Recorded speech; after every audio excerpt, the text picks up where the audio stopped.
فقیر تھا اس کا معمول تھا کہ جو کوئی اس کا دروازہ کھٹکھٹاتا وہ اس کو خالی ہاتھ کبھی جانے نہیں دیتا تھا، حالانکہ وہ خود بھی ایک فقیر تھا، غریب تھا۔ اور اگر کوئی اس کا مہمان بن کر آتا تو اس کا خوب مہمان نوازی کرتا اور اس کا اچھے سے استقبال کرتا، اس کو کھانے کھلاتا۔ اور اگر اس کے پاس خود اپنے گھر کا راشن ختم ہو جاتا یا درہم جو پیسے ہوتے ہیں وہ ختم ہو جاتے تو لوگوں سے ادھار لے لیا کرتا تھا فقیروں کو دینے کے لیے، یا مہمان نوازی جو مہمان بن کر آتا تھا اس کی مہمان نوازی کے لیے لوگوں سے ادھار لیا کرتا تھا۔ یہ خیر اس کی زندگی کا معمول بن گیا تھا، جو آتا اس کے لیے ادھار لیتا۔ جب اس کا آخری وقت آیا، مرنے کا وقت آیا، تو جتنے لوگوں سے اس نے ادھار لیا تھا وہ سب آ کر جمع ہو گئے اور اس فقیر کے پاس آ گئے۔ فقیر سمجھا کہ شاید یہ میرے مہمان بن کر آئے ہیں تو میں ان کی مہمان نوازی کروں۔ تو گھر میں کچھ تھا نہیں کھانے کو، تو اس نے دیکھا کہ وہاں سے ایک بچہ گزر رہا ہے جس کے ہاتھ میں پتیسا ہے۔ تو اس نے کہا بیٹا ادھر آؤ۔ اس نے کہا کہ یہ جتنے بھی لوگ بیٹھے ہیں ان سب کو پتیسا دے دو۔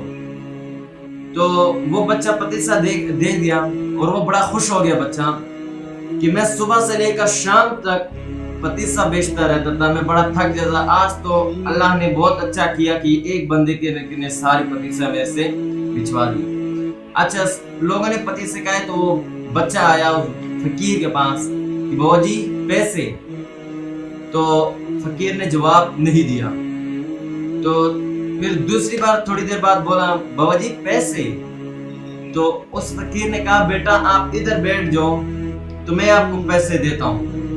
تو تھوڑی دیر گزرنے کے بعد پھر وہ بچہ بولا کہ بابا جی پیسے، تو اس نے کہا بیٹا جب میں یہ بھی آپ کی طرح میرے مقروض ہیں، جب میں ان کو پیسے دوں گا تو آپ کو بھی دے دوں گا۔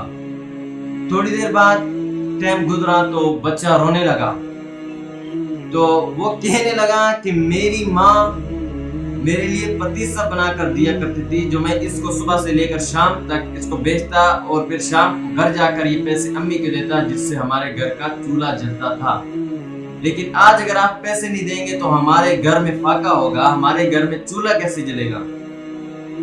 تو وہ بچہ رو رہا تھا کہ اللہ کی رحمت کو جوش آیا۔ اس نے ایک امیر بندے کے دل میں خیال ڈالا کہ اس بابا جو ہے اس کو جا کے نذرانہ دے۔ وہ آدمی آیا، بابا جی کا دروازہ کھٹکھٹایا، اس کو نذرانہ دیا پیسے کا۔ تو بابا جی تو تھے، وہ پیسے بچے کو دیے، سب سے پہلے بچے کو دیے اور بچے کو روانہ کیا، اور باقی سب مقروض لوگوں کو پیسے دیے۔ تو اس بندوں نے اس فقیر سے کہا کہ یہ بندہ پہلے کیوں نہیں آیا، ہمیں اتنا انتظار کیوں کروایا۔ تو وہ کہنے لگا کہ تم لوگوں میں سے کوئی رونے والا نہیں تھا جس کی وجہ سے تم لوگ انتظار کر رہے تھے، لیکن جب یہ ایک رونے والا بچہ آیا، یہ اللہ کے سامنے رویا، تو اللہ کی رحمت کو جوش آیا جس کی وجہ سے آپ لوگوں کا کام بن گیا اس بچے کی وجہ سے۔ اس میں کیونکہ آپ لوگ میں سے کوئی بھی رو نہیں رہا تھا، اللہ کے سامنے رو نہیں رہا تھا، گڑ گڑا نہیں رہا تھا، یہ بچہ رویا جس کی وجہ سے آپ لوگ کا بھی کام ہو گیا ہے۔ میرے بھائی دوستو، اللہ کو رونے والے لوگ پسند ہیں کہ میرے سامنے وہ لوگ آنسو بہائیں۔ تو ایک یوں بھی آتا ہے کہ قیامت والے دن یہ جو رونے والی آنکھ ہے، جب وہ بندہ جہنم میں جائے گا تو یہ جو بال ہوگا جس کے اوپر یہ آنسو لگا ہوگا، یہ ایک آنسو کی بات میں کر رہا ہوں، زیادہ نہیں، جو بندہ روتا ہے وہ تو آنسو نکلتے رہتے، لیکن جس سے ایک آنسو نکلا ہے اس کی میں، تو یہ آنکھ اللہ سے فرمائش کرے گی کہ یا اللہ میں تو تیرے خوف کی وجہ سے روئی ہوں، ایسے کر کہ یا تو مجھے اس آدمی سے نکال کر مجھے اکیلا جنت میں بھیج دے یا پھر اس کو میرے ساتھ بھیج دے۔ اب اللہ نے آنکھ سے تو یہ بال نکالنا نہیں ہے، تو وہ اللہ کہے گا کہ چل تو بھی ساتھ جنت میں جا اور یہ بندے کو بھی ساتھ جنت میں لے جا۔ میرے بھائی دوستو، ہمیں چاہیے کہ اللہ کے سامنے روئیں، جو کچھ ہمیں کوئی حاجت ہے، کچھ چیز مانگنی ہو، اللہ کے سامنے سجدہ ریز ہو کر مانگے۔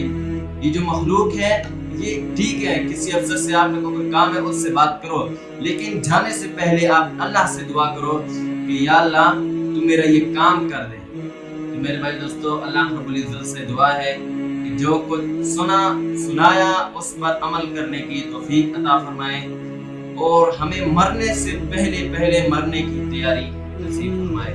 وآخر دعوانا ان الحمدللہ۔